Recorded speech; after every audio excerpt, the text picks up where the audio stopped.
Alright, so I think I'm recording. Let's take a look at problem 6. On all of these, they're giving us a relation between x and y in the form of an equation.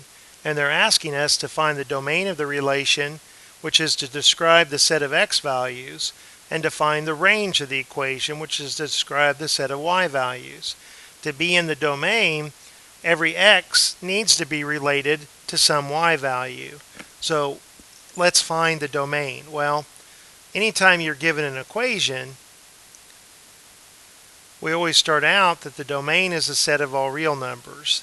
That's our default answer. But then we exclude any values of x that cause division by 0. Well, that might happen in this problem because I see a variable in a denominator. And we also exclude any values of x that cause us to take an even root of a negative number. Well, I see a variable underneath a square root, which a square root is an even root.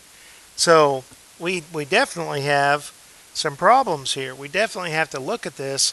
Very doubtful at first glance that the domain is going to be the set of all real numbers because we're going to have things to exclude. This 4 minus x represents some number. We need that number to be strictly greater than 0. I'm saying strictly greater. If I allowed it to equal 0, then I would be dividing by 0, and I can't allow that. So this 4 minus x has to be strictly greater than 0. So let's add x to both sides. We've got 4 is bigger than x. Well, that's if 4 is bigger than x, that's logically equivalent to saying that x is smaller than 4. So I like to draw a picture on the number line. I suggest you do that when you're first learning this, because you might accidentally write your interval notation in the wrong way. If this is the number 4, then here I've got 5 and here I've got 3, and 4 is not in my domain, so I leave that a hollow circle. And since x is less than 4, it's to the left of 4, and all of these values to the left are in the domain. If you pick a number like 3, then you can plug it into the equation and figure out what y value 3 is related to. So if I'm trying to figure out what 3 is related to, I come down here and it says that y will equal, well, x cubed. If x is 3, I've got 3 cubed. And then in the denominator, I have the square root of 4 minus 3. Well, 4 minus 3 is 1. And the square root of 1 is 1. And 3 cubed is 27. So I know that 3 is related to 27 through this equation. Here's my x, and here's the related y value. Now, I have a problem if I try to figure out what a number like 5 is related to, because in the numerator I don't have a problem. 5 cubed, well, that's 125. But in the denominator, I have the square root of 4 minus 5, which is negative 1. And the square root of negative 1 is not a real number. We will later learn that there are a set of numbers called complex numbers that it is a number, it's just not in the set of numbers that we're working with. So this 5 is not related to any y value. So I need every value that's in the domain to be related to a y value. So I'm going to throw that out of the domain. So my domain is, well, on the left here is negative infinity. That sign is important. And it's always a smaller value, comma, a larger value.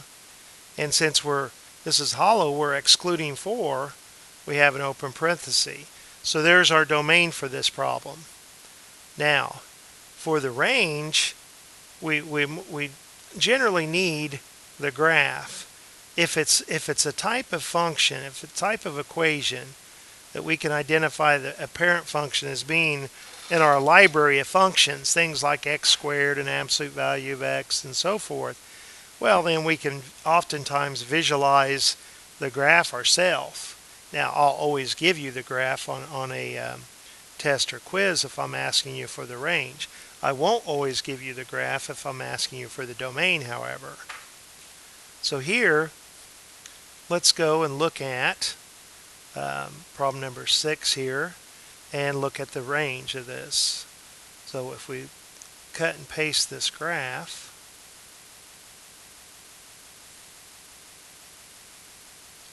well, remember that the range is the y values up and down. As you travel from point to point on this graph, you can see that this is going down forever and up forever. There's no holes, there's no jumps as you come in the graph. So going down, those values are where y, where y is extremely negative, like we say it's coming from negative infinity, and then it's going up, and all these y values are extremely big, and we say they have a tendency to go towards positive infinity, because there is no smallest number and there is no largest number.